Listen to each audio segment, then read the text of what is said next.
აჭარელი მოხუცების სასკოლო თეატრალური დასის გამოძახილი ხიხანიდან სპექტაკლი მოზარდ მაყურებელთა თეატრში 20 წუთიან მინიატურაში მოსწავლეები ახერხებენ მაყურებელამდე მიიტანონ ის, რომ მოხუცებისთვის ყველა წამლაზე და სამედიცინო დახმარებაზე უპირატესი ადამიანური სითბო და ურთიერთობაა.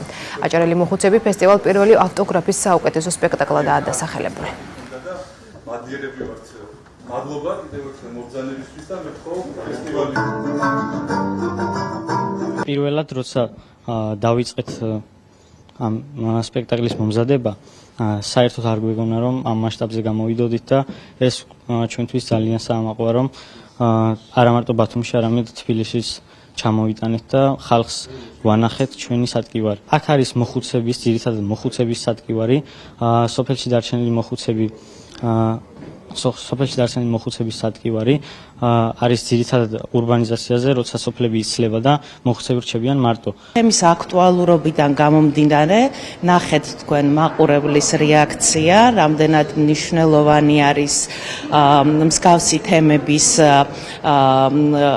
გამოჩენა საზოგადოებისთვის.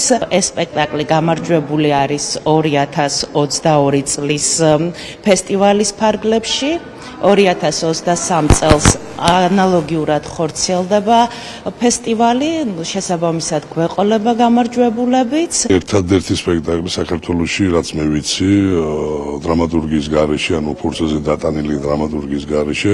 იმდენად მნიშვნელოვანია, მოკლე სპექტაკლი, ანუ 30 წუთს მოიცავს მხოლოდ, მაგრამ იმდენად მნიშვნელოვანია მთელი ხალხისთვის, რომ ვინც კი ნახა და ვინც კი თავი დაინახა, ყველა ასრემლებული ტოვიდა დარბაზს, იმიტომ რომ რთულია მარტო კაცის ცხოვრება მთაში, მთა იცლება, ყველა მიდის მთიდან და ამ ბიჭებმა პრინციპში უკან წასასვლელი გზა მოიჭრეს, თვითონ ეუბნებიან ყველას, რომ წახვალთ სოფლიდან და უთხოვთ ჩვენს, რომ აი როცა დადგება დრო, რომ უნდა გააკეთონ არჩევანი სოფელში თუ ქალაქში, ალბათ არჩევიან სოფელში, სოფელი გაძლიერდეს.